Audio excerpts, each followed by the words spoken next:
Look closely at the edge of the frame in any glass plate negative from the mid-19th century. You are told you are looking at the dawn of a new era, a triumph of chemistry and light, yet the shadows tell a different story. In the mud-choked streets of Washington, D.C., in the desolate plazas of post-Civil War Richmond, and across the empty boulevards of Haussmann's Paris, there is a recurring silence that defies the official timeline. Now ask yourself why these cities, purportedly built with horse-drawn carts and handsaws, possess a scale that dwarfs their inhabitants. Look at the shadows, not the people, not the horses. Something else. There is a specific anomaly in the exposure times that historians use to dismiss the emptiness of these grand vistas. They claim the long exposure blurred the moving masses into nothingness, rendering a bustling metropolis into a ghost town. But if that were true, we would see the spectral streaks of movement, the transparent limbs of the labouring classes, the ghostly residue of life. Instead, we see stillness. We see a world that appears to have been inherited rather than built. We see monumental architecture, Gothic, neoclassical, and Greco-Roman, rising from unpaved dirt roads. It is a fundamental contradiction in load distribution and urban logic. Why would a civilization capable of carving 10-ton granite blocks and erecting domed cathedrals fail to pave the very ground they walked on? This is the first crack in the narrative. Consider the sheer volume of these structures, from the ruins of the Chicago World's Fair to the impossible cathedrals of St. Petersburg. The official record suggests these were temporary structures or the result of a sudden, inexplicable burst of global craftsmanship. But look at the foundations. Look at the way the lower windows of these magnificent buildings are often buried deep beneath the current street level, as if the earth itself rose up to swallow the first floor. This is not architectural choice. This is not a basement. It is an erasure. What if the history we are taught is a curated layer applied over the ruins of something far older? The photographs provide the evidence that the textbooks attempt to suppress. In every city, from San Francisco to Sevastopol, we find the same pattern.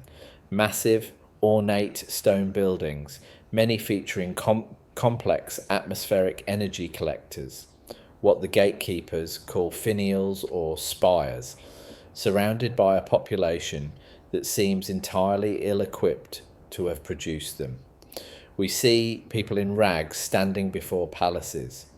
We see horse-drawn buggies parked outside buildings that seem designed for a far more advanced form of transit.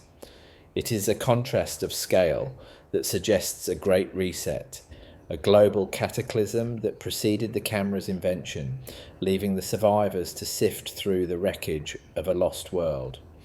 The institutional gatekeeping surrounding the mid-19th century is profound. We are told this was the century of progress, yet it was also the century of the great fires. Chicago, Boston, Seattle, Toronto, Moscow. The list is endless. In every instance, the official story is a variation of a minor accident, a tipped lantern, a localized spark, a moment of negligence. Then, the entire stone city burns to the ground. Ask yourself how granite and marble, materials known for their fire resistance, could be reduced to ash so consistently across the globe. This was not fire, this was demolition. This was the systematic removal of the previous civilization's infrastructure. What the camera captured in those early days was the tail end of the cleanup. The empty streets were not empty because of exposure times. They were empty because the population had been decimated, replaced, or relocated. The foundling phenomenon of the late 1800s, the massive orphan trains that moved hundreds of thousands of children across continents, suggests a repopulation effort following a massive demographic collapse. We are looking at a world of inheritors playing dress up in the ruins of their predecessors. What if the history of the 1800s is a fabrication designed to hide a global maritime civilization that utilized a different form of energy? Look again at the roofs of the old world, the intricate metalwork, the copper domes, the strange antennas that serve no apparent decorative purpose. We are told these were for aesthetics. We are told they were for religious devotion. Not this, not that, something else. They were components of a global power grid that harvested etheric energy from the atmosphere. This is why the early photographs often show the sky as a bleached, overexposed white void. It wasn't just a limitation of the silver nitrate process. It was a saturation of the field. When you see a star fort from an aerial view, you are not looking at a defensive fortification. You are looking at a complex circuit, a resonance chamber designed to manage the flow of water and frequency. The erasure trope tells us these were built to withstand cannon fire, yet many were built in valleys where they could be easily fired upon from above. The logic fails, the narrative crumbles. We are left with the visual evidence of a high technology society that was erased and rewritten as a primitive era of steam and soot. The pattern of the buried windows is perhaps the most damning evidence of all. Walk through any old city centre and look down. You will see windows half submerged in the soil, protected by small masonry alcoves. The historians call them light wells, claiming they were designed to bring sun into the basement. But why build a basement with 15-foot ceilings and ornate crown moulding? Why would a builder spend the extra capital to dig a hole for a masterpiece only to bury half of it in the mud? The more likely explanation is that the mud was not there when the building was constructed. A global event, a liquefaction of the soil, a massive inundation, or what some call the mud flood, redefined the surface of the earth. The survivors didn't dig out the cities. They simply built new entrances on the second floors and turned the grand lobbies into basements. The photographs of the mid-1800s show the immediate aftermath: the unpaved streets, the piles of debris, and the strange shell-shocked look of the inhabitants. They were not the builders, they were the scavengers. The scale of the temporary World's Fairs provides a secondary layer of this grand deception. Consider the 1893 World's Columbian Exposition in Chicago. Over 600 acres of magnificent, electrified palaces were allegedly built in less than 2 years using wood and plaster, only to be burned or demolished immediately after the gates closed. Ask yourself the logistical reality of such a feat. In an era without modern power tools, without internal combustion engines, and without a centralized electrical grid, how did they manufacture enough material to create a white city that rivaled Rome? And why destroy it? The answer is simple. The buildings were already there. They were the last standing remnants of the old world, repurposed as a temporary spectacle to program the public into believing that such grandeur was new and temporary. It was a psychological operation on a global scale. By labelling these permanent stone structures as temporary, the architects of the false timeline could justify their removal from the historical record. They weren't building for the future, they were hiding the past. We must also examine the institutional erasure of the people themselves. The census records of the mid-1800s are notoriously unreliable, filled with anomalies and sudden surges in population. Where did these people come from? The narrative speaks of immigration, but the sheer volume of foundlings and the sudden appearance of massive, state-of-the-art insane asylums suggest a darker reality. These asylums were not hospitals. They were holding pens for the dissidents of the old world, those who remembered the time before the reset, those who refused to accept the new history, built with the same monumental architecture as the palaces and cathedrals. These hospitals were often the first major structures established in a newly settled territory. Ask yourself why a frontier town would prioritize a 5-story stone asylum for 1,000 patients before they had even secured a stable food supply. The infrastructure of control was laid down long before the infrastructure of the citizenry. The past was not forgotten. It was medicated out of existence. The technical terms of architecture, load distribution, keystone placement, lateral bracing, reveal a knowledge gap in the mid-19th century. When you analyse the blueprints of the era, assuming they haven't been lost in a fire, you often find a discrepancy between the drawings and the actual construction.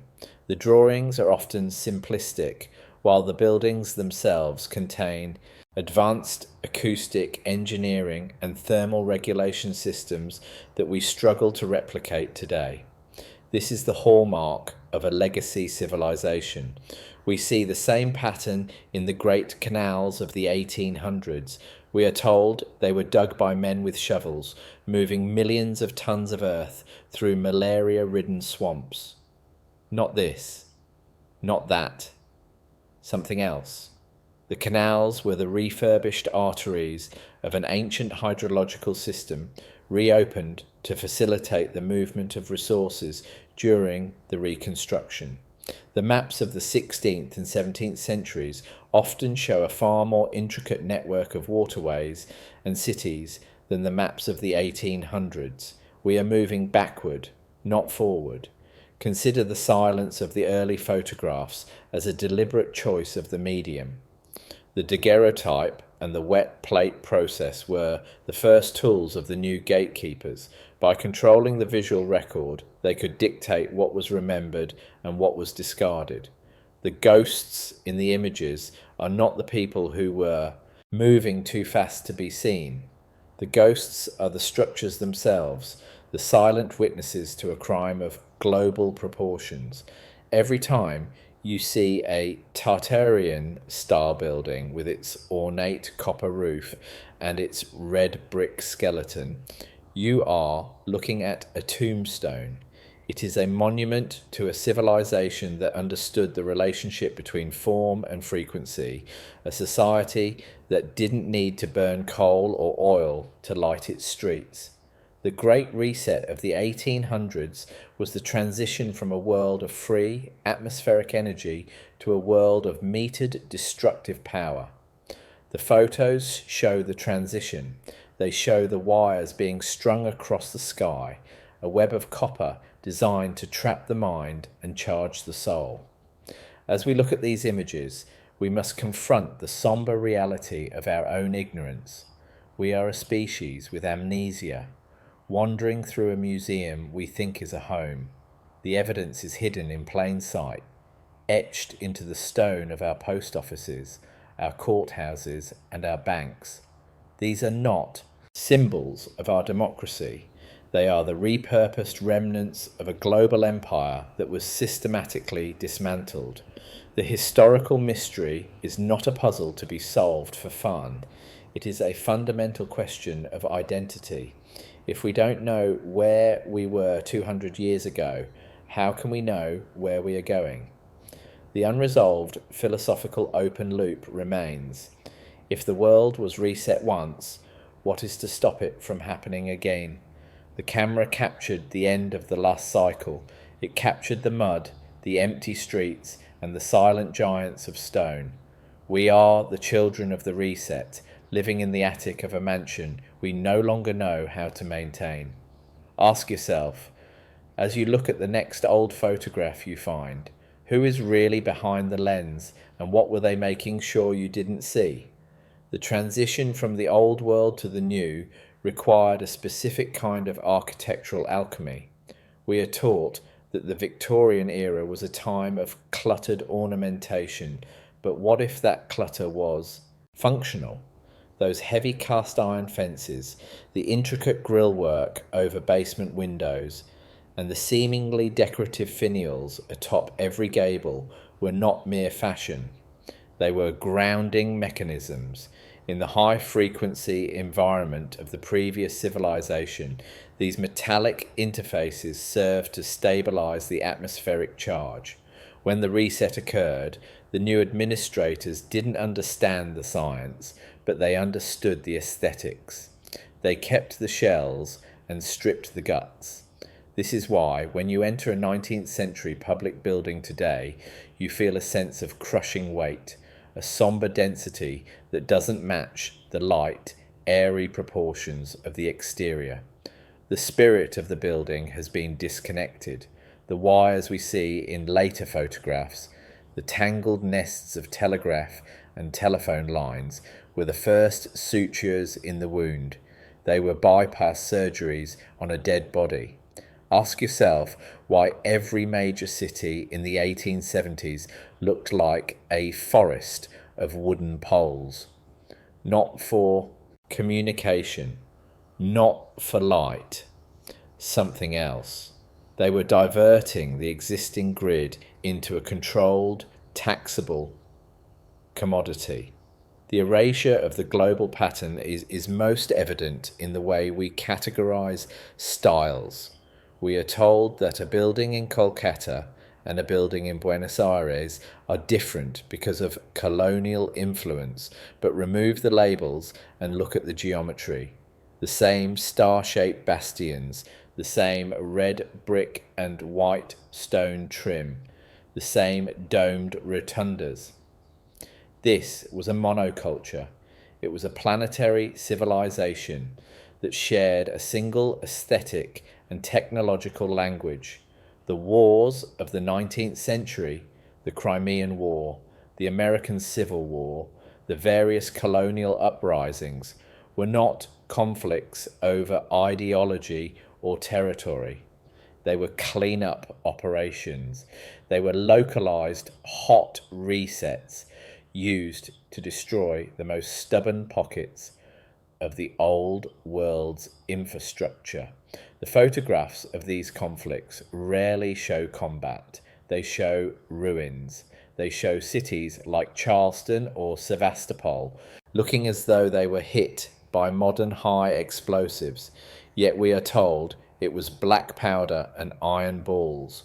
Look at the jagged edges of the brickwork. Look at the way the stone has been vitrified. This is the signature of directed energy, not a cannonade. Institutional gatekeeping has simply rebranded demolition as heroic defense. Consider the mystery of the Great Mud. If you examine the construction of the London Underground or the New York subway systems, the official narrative claims they were cut and cover operations. They tell us that thousands of men dug up the busiest streets in the world with hand tools, laid the tracks, and then put the streets back. But the early photos of these projects show something far more chilling. They show workers discovering vaulted tunnels already in place, deep beneath the silt. They show massive arched passages that look more like cathedrals than transit tunnels. What if these were not new builds? What if the subterranean world is just the first floor of the world we lost? In Seattle, they actually admit to this. They call it the underground city, a place where the original street level was simply abandoned after a fire and built over. Ask yourself how many other Seattles exist that they haven't told us about. The global pattern suggests that the current ground level is an artificial plane, a literal blank slate laid over the top of a buried reality. The skepticism of authority begins when you realize the math of the 19th century does not add up. Take the Transcontinental Railroad. We are told it was built in 6 years by manual labor, crossing the most treacherous terrain on the continent. Yet, if you calculate the rate of progress required to lay those tracks, It would mean setting miles of rail per day, every day, without fail. Not this, not that, something else. They weren't laying new track. They were uncovering and repairing an existing iron network. The golden spike was a ceremonial lie, a rebranding of an ancient transport system. The same logic applies to the great lighthouses of the world. Many of these structures are built on wave-swept rocks where modern engineering would struggle to place a foundation today. Yet we are told they were built in the 1840s by men in rowing boats. We see the same impossible masonry, the same oversized glass lenses that resemble modern Fresnel optics. These were not beacons for ships. They were power relays, part of the same atmospheric grid that once powered the white cities. The somber realization is that we are living in a salvaged world. The 1800s were the years of the Great Sorting. This is why the photographs of the era are so unsettling. The people in them look like refugees because they were. They are often dressed in heavy, ill-fitting woolens, even in the height of summer, as if they had just been handed whatever was in the warehouse. They pose in front of mansions they clearly do not own. They stand on dirt roads that lead to marble palaces. This is the urban exploration of an entire generation. They weren't pioneers, they were occupants. The Wild West was not a wilderness, it was a graveyard of a previous civilization, rebranded as a frontier to justify its looting. The ruins were renamed national parks or historic sites to keep the public from asking why there are Grecian temples in the middle of the Illinois prairie. The erasure is nearly complete, but the camera caught the transition. Ask yourself why the Gothic revival happened exactly when it did. Why did every university, every parliament, and every church suddenly decide to build in a style that was supposedly 500 years old? The official story is a romantic trend. The skeptical truth is that they were repairing the structures that survived the cataclysm. They weren't reviving a style, they were reclaiming a functional architecture. The heavy stone, the pointed arches, the stained glass, these were all part of a specific frequency-based technology. Stained glass isn't just art, it is a filter for light, a way to tune the vibrations within a stone resonator. When you sit in a cathedral today, you are sitting in a decommissioned power plant. The silence you feel isn't just reverence, it is the absence of the hum. The gatekeepers turned the technology into religion to ensure that no one would ever try to turn it back on. The institutional erasure also extends to the maps. If you look at a map from the late 1700s, you will see a region in northern Asia called Tartaria. It is depicted as a massive, organized empire, larger than Russia or China. By the mid-1800s, it simply vanishes. It is replaced by unexplored territory or absorbed into the growing Russian Empire. This is the erasure trope in its most literal form. An entire civilization responsible for the very architecture we see in the early photographs was deleted from the history books. They tell us Tartary was just a vague geographical term used by ignorant Europeans. Not this, not that, something else. It was the source of the global culture, the architects of the star forts and the world's fairs. When the reset happened, Tartary was the primary target. Its history was burned, its people were dispersed, and its name was scrubbed from the record. What we call Victorian is simply the looted remains of the Tartarian collapse.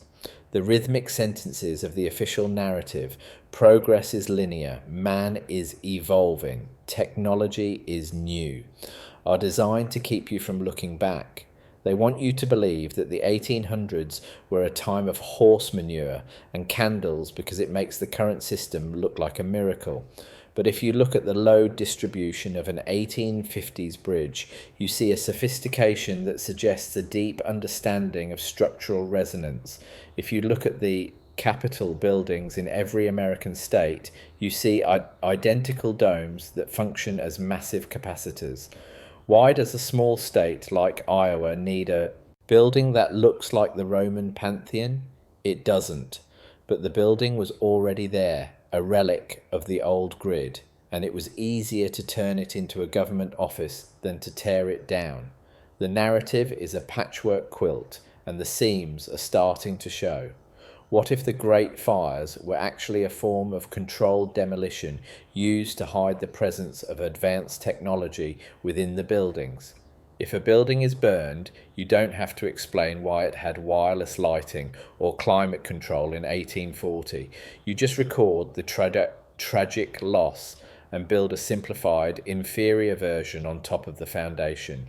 The rubble is then used to raise the street level, creating the mud flood effect we see today. It is a perfect cycle of destruction and revision. The investigative essayist must look past the smoke. We must look at the before and after photos. In the before, we see cities of light and stone. In the after, we see the world we recognize, a world of wires, soot, and struggle. The tension of this knowledge is unsettling because it suggests that our entire reality is a secondary layer, a film of dust over a diamond. We are left with the intellectual provocation of the unresolved open loop. If the records were falsified so thoroughly in the 1800s, what is being falsified today? The photographs of the 19th century are the last honest thing we have, and even they are being reinterpreted by experts to fit the narrative. But the evidence of the eyes is harder to erase than the evidence of the page. You can see the buried windows, you can see the impossible scale, you can see the emptiness of the streets. The forbidden knowledge is not found in a secret book. It is found in the background of a family portrait from 1860. It is found in the shadow cast by a building that shouldn't exist. We are the inheritors of a ghost story, and we have finally started to realize that the ghosts are us. The world didn't begin with the Industrial Revolution. It was merely the day the lights went out and the meters were installed. The pervasive sense of unease in these early images comes from a subconscious recognition of loss. We see the massive empty plazas and we feel the vacuum where a different kind of life used to be. The pseudo-academic language used to describe this era, the Gilded Age, the Reconstruction, is a linguistic veil. It suggests a building up, but the photographs show a stripping down. We see the Gilded Age mansions being built, but we also see the incredible ancient structures being torn down to make room for them. This is the contrast of scale that defines the investigation. We are looking at a smaller, more desperate people trying to fill the shoes of giants. The staccato rhythm of the demolition hammers is the heartbeat of the 19th century, not construction, not progress, erasure. Ask yourself why the history of photography itself is so convoluted. They tell us it was a slow progression from Daguerre to Fox. Talbot, yet suddenly in the 1850s, we have thousands of perfectly clear, high-resolution images from every corner of the globe. It is as if the technology was released all at once to document the new world as it took possession of the old ruins. These photographs were the inventory of the victors. They weren't capturing memories, they were cataloguing assets. When you look at an old photo of a city skyline, you are looking at a property deed. The emptiness of the streets wasn't a technical flaw, it was a statement of fact. The previous tenants were gone. The new ones hadn't arrived yet. The world was vacant, and the camera was there to prove it. The skepticism of authority must extend to our own eyes. We have been trained to see old and think primitive. We see a horse and buggy, and we assume the person driving it couldn't possibly understand electricity. But what if the horse and buggy was the equivalent of a bicycle today? A simple, reliable way to get around in a world that had just lost its primary power source? What if the primitive nature of the 19th century was a forced regression? The photographs show the remnants of the high-tech world, the towers, the domes, the grids, while the people in the foreground are struggling with wood stoves and oil lamps. The tragedy of the 1800s isn't that they were moving slowly toward the future, it's that they were desperately trying to remember a past that had been stolen from them. This brings us to the most provocative question of all. Who were the architects of the reset? If a global civilization was erased, who benefited? The answer lies in the institutional gatekeeping that emerged immediately after the Great Fires.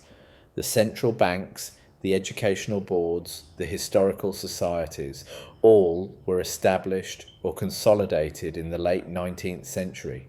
They became the curators of the new reality. They wrote the textbooks that told us we came from nothing.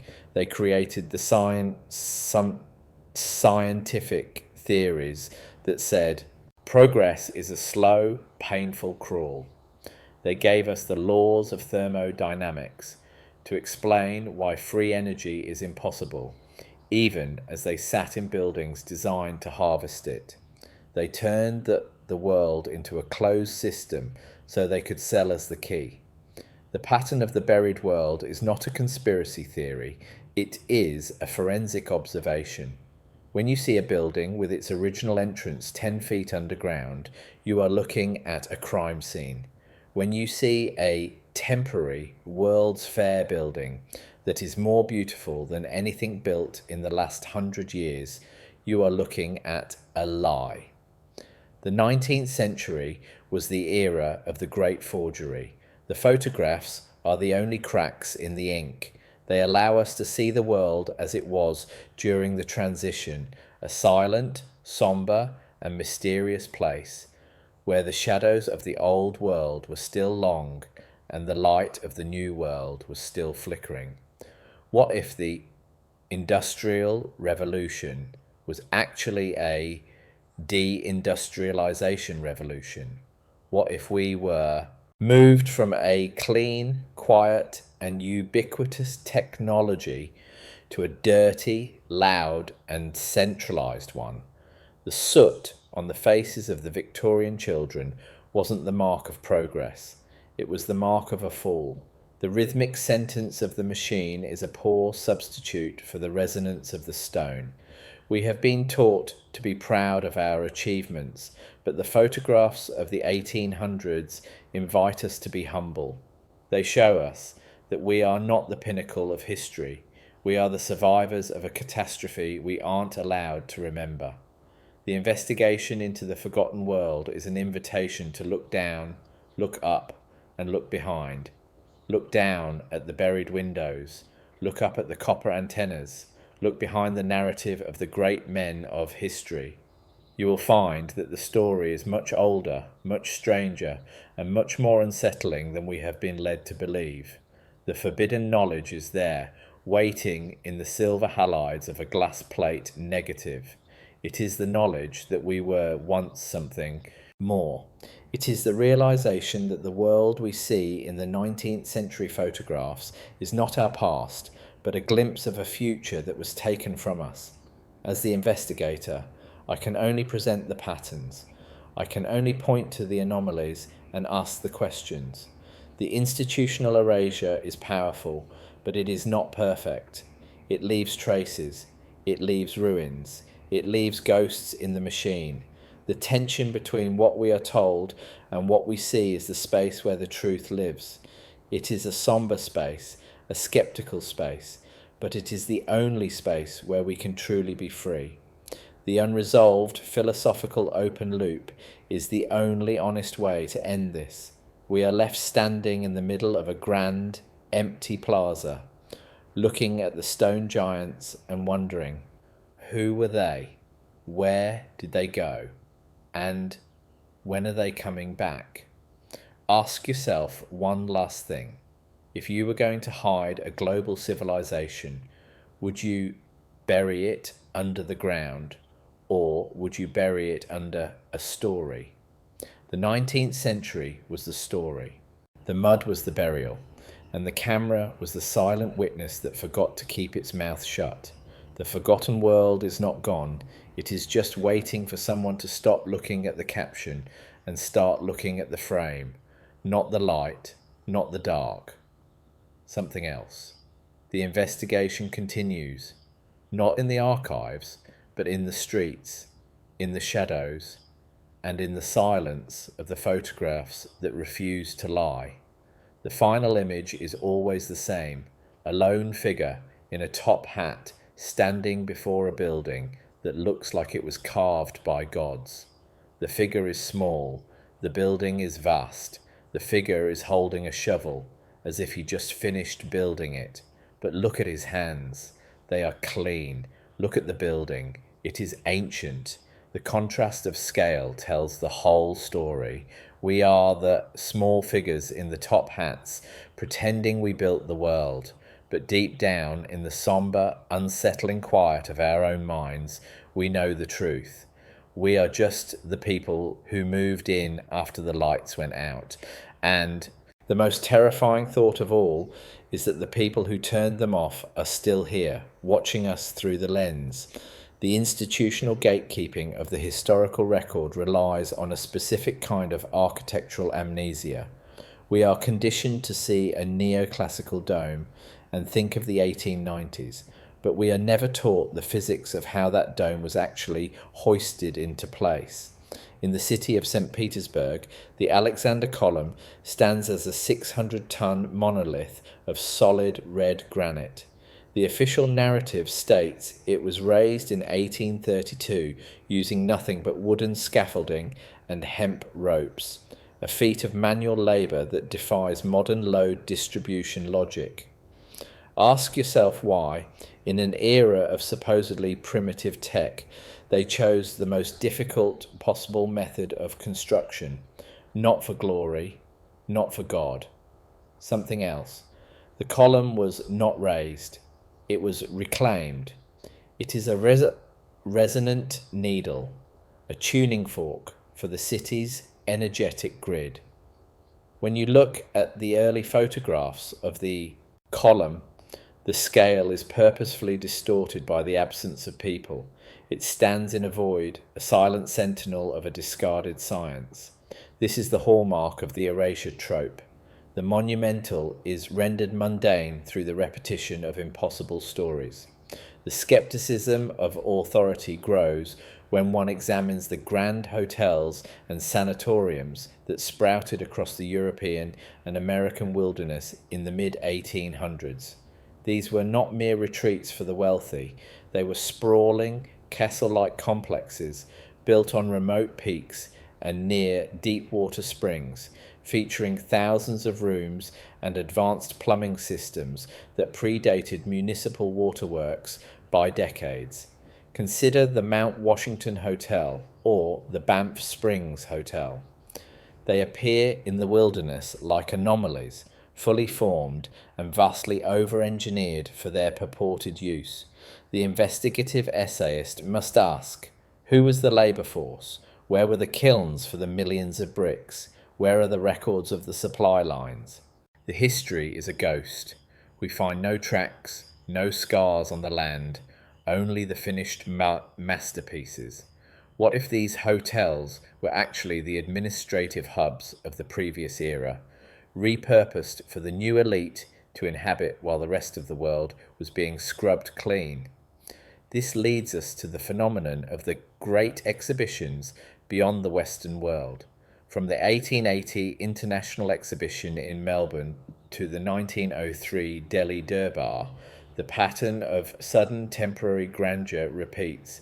In Australia, a nation supposedly composed of fledgling colonies and penal outposts, they erected the Royal Exhibition Building, a massive domed structure of stone and steel that rivaled the cathedrals of Europe. They tell us it was built in 18 months. Look at the masonry. Look at the precision of the archways. This is not the work of a colonial outpost. It is the infrastructure of a global empire that already possessed the land. The World's Fairs were the rebranding events where the new administrators officially took possession of the old world's assets. They invited the public to marvel at new inventions like the electric light, which were simply the reactivated remnants of the atmospheric energy grid. They turned the technology into a spectacle to hide its true origin. The somber reality of the 19th century photograph is the staged nature of the transition. Notice how many early city panoramas feature a strangely consistent layer of dirt and debris in the foreground. It is often dismissed as unpaved streets, but if you look closely, the dirt frequently covers the ornate stone carvings of the lower floors. This is the physical evidence of the mud flood, the literal silt of a cataclysm that the camera was used to document before the street cleaners arrived. The people we see in these photos, the men in soot-stained coats and the women in heavy, dark dresses, are the clean-up crew. They are the secondary population brought in to excavate the ruins and claim them as their own. This is why the sentence structure of our history is so rhythmic and repetitive. They arrived, they built, they thrived. It is a mantra designed to prevent us from seeing the they found, they dug, they lied. Consider the technical term atmospheric pressure as it relates to the architecture of the 1800s. The high vaulted ceilings and massive stone interiors of the old buildings were not just for grandeur. They were designed to create a specific internal environment. These buildings were pressurized vessels, resonance chambers that worked in tandem with the copper domes and spires to maintain a specific frequency. When the reset happened, the atmospheric collectors were stripped, rebranded as decorative finials, and the internal pressure was lost.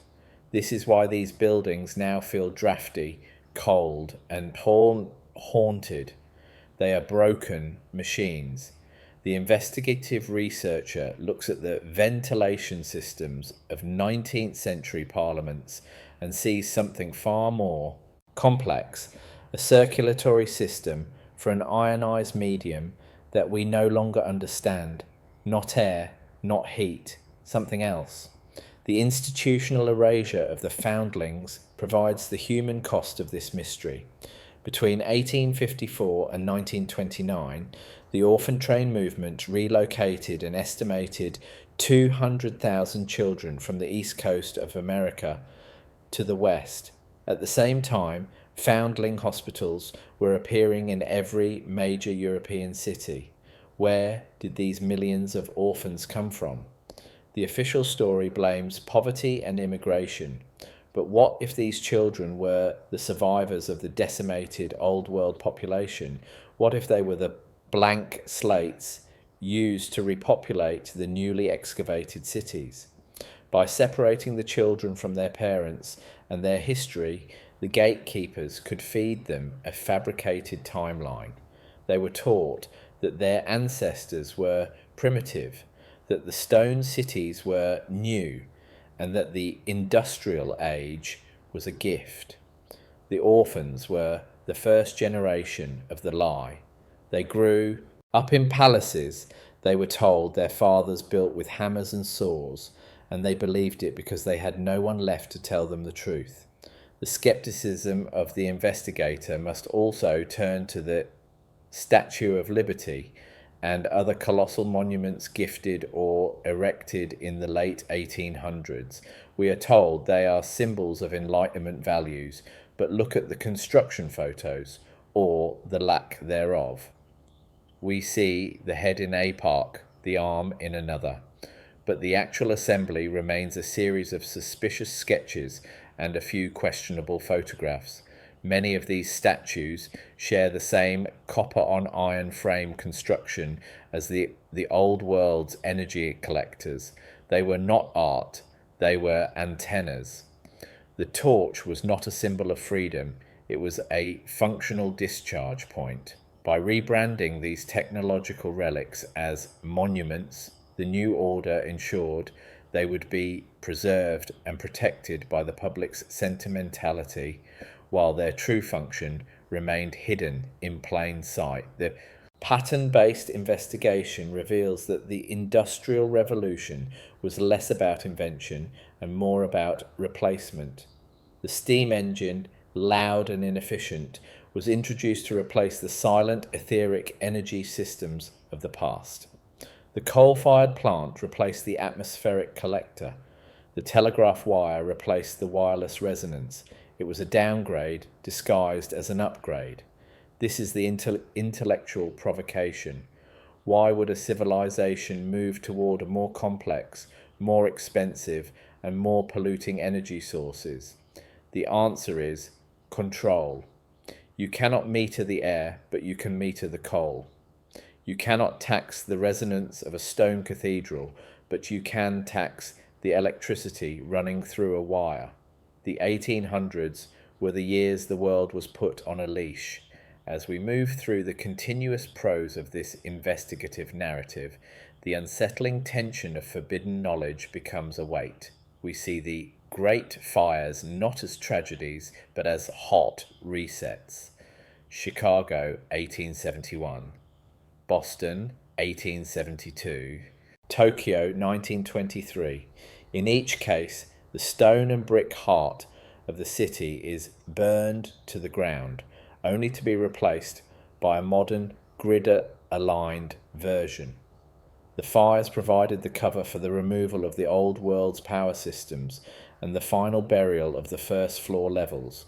The ruins were hauled away to fill in the shorelines, expanding the city's footprint while burying the evidence even deeper. Ask yourself why every major coastal city is built on reclaimed land. They aren't reclaiming it from the sea, they are reclaiming it from the past. The rhythmic sentence of the gatekeepers, "There is no evidence, you are seeing things, this is just architecture," is a defensive wall. But the load distribution of truth is beginning to shift. The pseudo-academic language is no longer enough to explain why a primitive society built better, stronger, and more beautiful things than we do today. We are the urban explorers of our own timeline, walking through the corridors of a lost empire and calling it the City Hall. The mystery is not in the shadows, it is in the very light that hits the camera lens. It is a light that was once free, once vibrant, and is now filtered through a story of soot and struggle. The investigation is far from over. It is just beginning to dig beneath the dirt of the 19th century to find the stone that still hums beneath our feet. The unsettling realization is that the lost world is not a myth, it is a physical reality that was simply paved over. Look at the maps of the star forts again. These massive, geometrically perfect earthworks are found on every continent, from the fortress of the Holy Spirit in Brazil to the Goryokaku in Japan.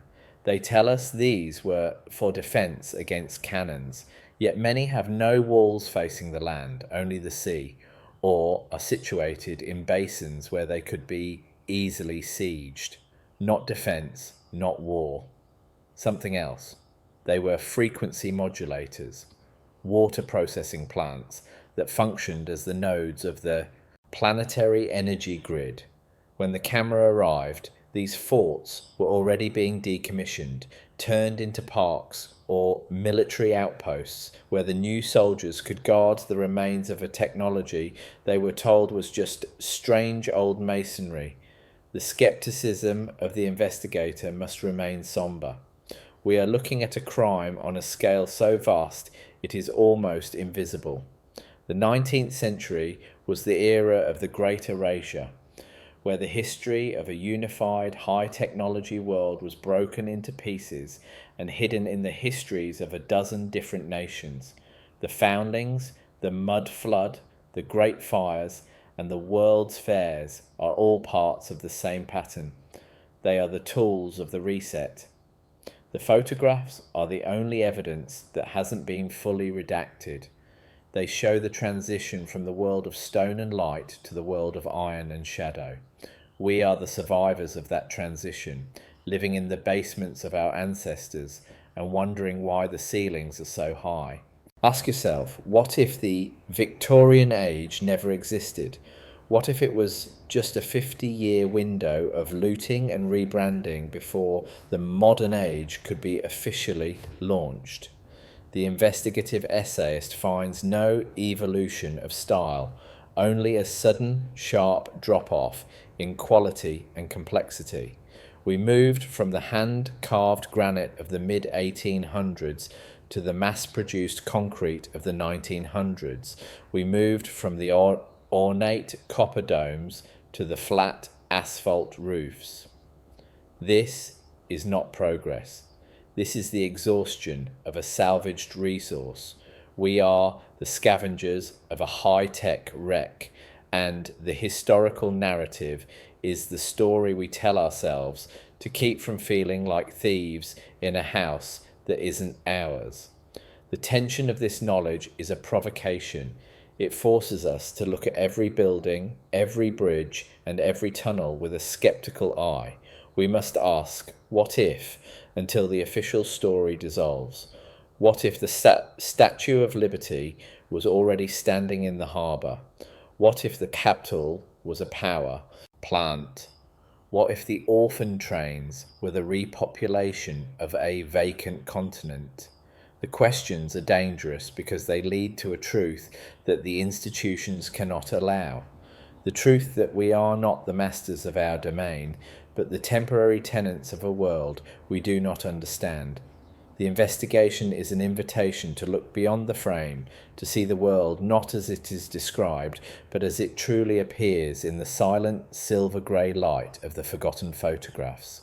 The staccato rhythm of the investigation continues. Not this lie, not that lie, something else. The truth is a mosaic, and the pieces are scattered through the 19th century records like diamonds in a coal mine. We must be willing to get our hands dirty. We must be willing to dig through the mud of the Great Reset to find the foundations of the world that was. The forbidden knowledge is not for the faint of heart. It is for those who are willing to stand in the middle of a modern city and see the ruins of a global paradise. The unresolved philosophical open loop remains. If they could erase the world once, what makes us think they haven't done it again? Consider the great lighthouse of Alexandria or the Colossus of Rhodes. We are told these were the wonders of the ancient world, but look at the lighthouses of the 1850s. Look at the iron lighthouse of Minot's Ledge. They are the same. The ancients and the Victorians were using the same technology. The reset is a recurring event, a periodic pruning of the human tree. The 19th century was simply the most recent harvest. The photographs captured the fall of the last cycle. They show the giants being felled and the new gardeners taking their places. The sombre, mysterious tone of these images is the reflection of our own subconscious memory of the event. We feel the loss, even if we cannot name it. The institutional gatekeeping will always try to pull you back into the safe narrative. They will tell you that the buried windows are architectural quirks. They will tell you that the Tartaria maps are inaccurate. They will tell you that the world's fairs were tributes to progress. But the investigator knows better. The investigator sees the pattern. The investigator understands that the scale of the architecture and the emptiness of the streets are a direct contradiction of the official story. We are not looking at a beginning. We are looking at an end. The 19th century was the funeral of the old world, and the photographs were the last rites. The rhythmic sentence of the era's historiography claims that the arrival of the standard time in the 1880s was a matter of railway efficiency. Ask yourself if a civilization that could build The Roman-inspired train stations of the Midwest really struggled with the concept of a clock. Not efficiency, not safety, something else. The synchronization of time was the final synchronization of the mind. By standardizing the hour, the new administrators severed the local connection to the celestial and the energetic. They moved us from a world of natural resonance into a world of artificial intervals. Look at the early photographs of city centres before the 1880s. You will often see clock towers with missing faces or multiple dials that appear to measure something other than a 24-hour cycle. They were frequency gauges, part of the atmospheric harvesting system that maintained the pressure of the old world. When the clocks were standardized, the machines were silenced. The investigator sees the clock tower not as a public service, but as the governor on an engine, limiting the output of human potential. The skepticism of authority finds its most fertile ground in the reclamation of the American West. We are told of the heroic pioneers, the covered wagons, and the vast empty plains. But what of the ruins in the desert that the early surveyors documented and then conveniently forgot? In the Four Corners region of the American Southwest, we find the remains of massive multi-story masonry complexes that the experts attribute to primitive tribes with no written language or wheeled transport. Look at the precision of the stone cutting at Chaco Canyon or Mesa Verde. It matches the load distribution and thermal properties of the old world structures in Europe and Asia. The erasure trope labels these as Anasazi or ancient Puebloan, yet the photographs from the late 1800s show these structures standing in a landscape that looks like it was hit by a massive scorched earth bombardment. The pioneers weren't settling a new land. They were moving into a post-apocalyptic zone, scavenging the stones of a fallen empire to build their frontier forts. The pseudo-academic language of manifest destiny was the moral shield for a continental looting operation. As the investigator follows the trail of the early photographers, the pattern of the star forts reappears in the most unlikely places. Fort Jefferson in Bolte, the dry Tortugas, built with 16 million red bricks in the middle of a coral reef. They tell us it was a prison and a defensive fort, yet its geometric complexity serves no military purpose in a sea of shallow water. It is a massive capacitor, a hexagonal energy node sitting on a magnetic ley line. The photographs show it sinking into the sand, a discarded piece of a global machine. Institutional gatekeeping says it was an expensive mistake, a folly of the 19th century. Not a mistake, not a folly, a relic. The war to build it was actually a dig to uncover it. Consider the Great Reset of the 1840s, specifically the Irish potato famine. We are told of a biological blight and a failure of governance, but look at the architecture that remained after the population was decimated. The workhouses and asylums of Ireland are monumental stone structures built with the same precision as the London Parliament. They appear in the middle of rural poverty like alien artifacts. What if the famine was a deliberate demographic clearance, a way to remove the indigenous keepers of the old world's knowledge so the infrastructure could be reclaimed by the new order?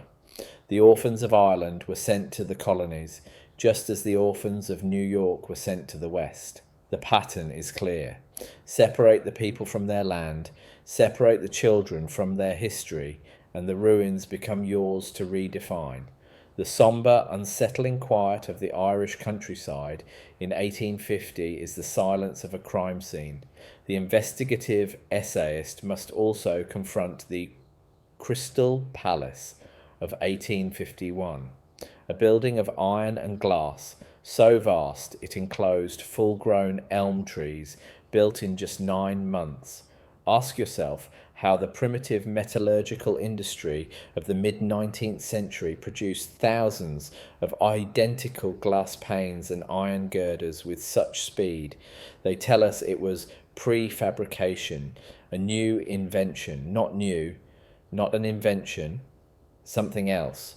The Crystal Palace was a recovered greenhouse from the previous civilization, a botanical resonance chamber designed to grow life in a controlled and energetic field.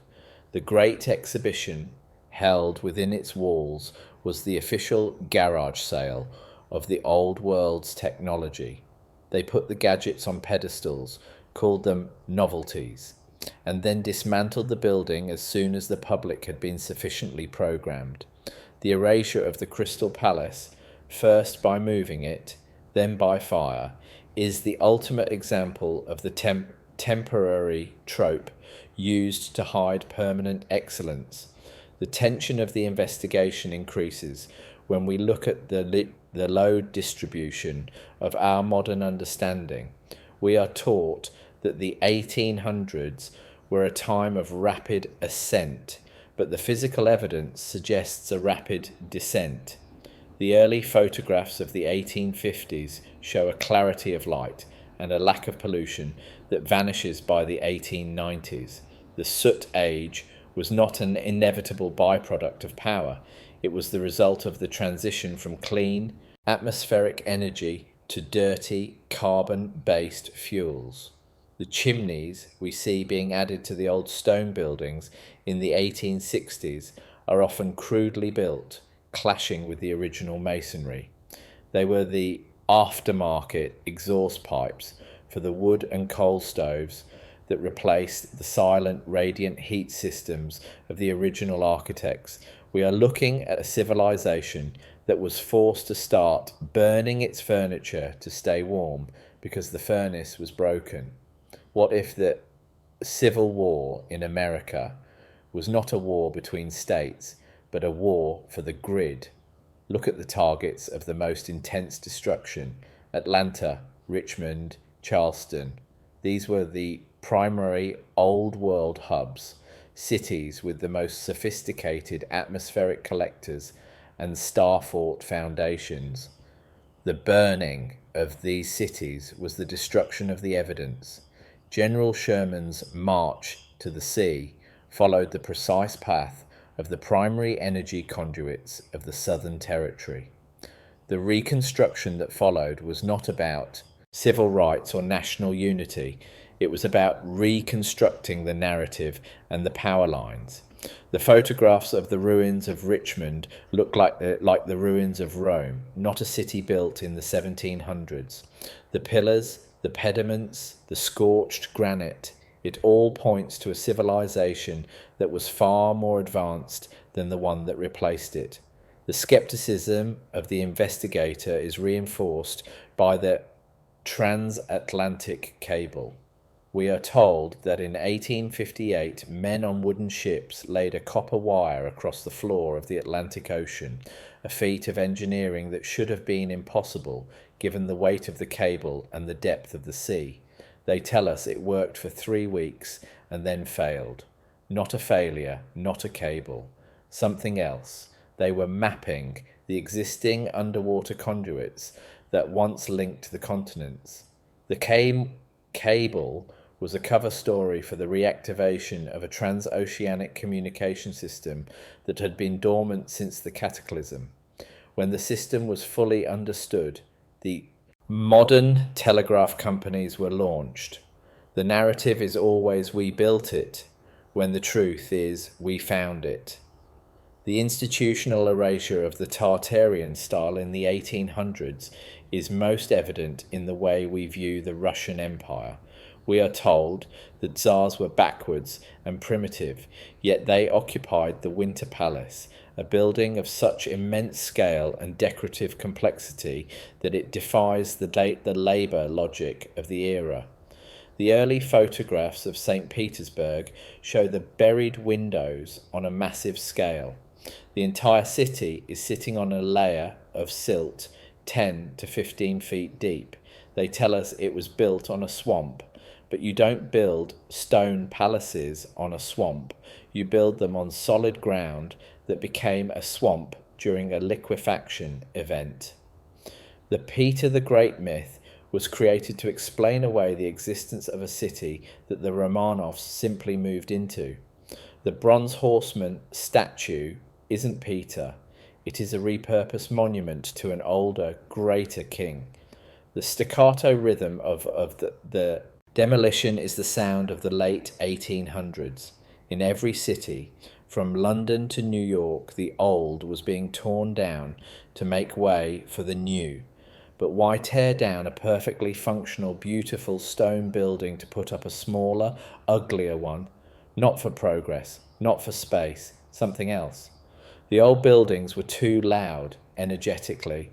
They were reminders of the free world. They had to be removed to break the spirit of the survivors.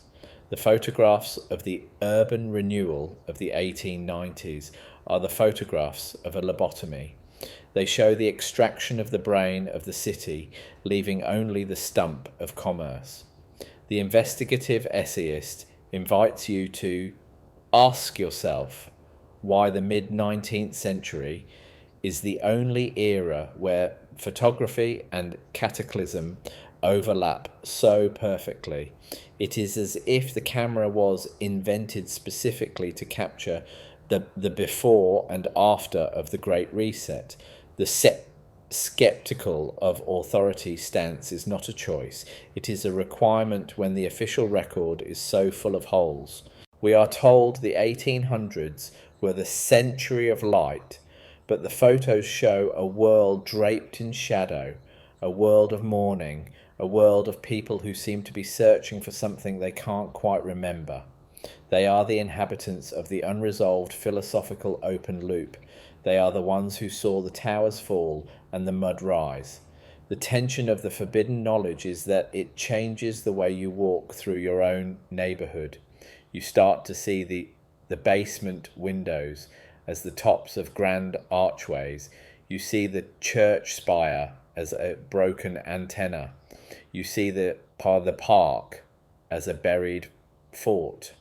The urban exploration narrative is no longer about exploring empty warehouses. It is about exploring the very streets we live on.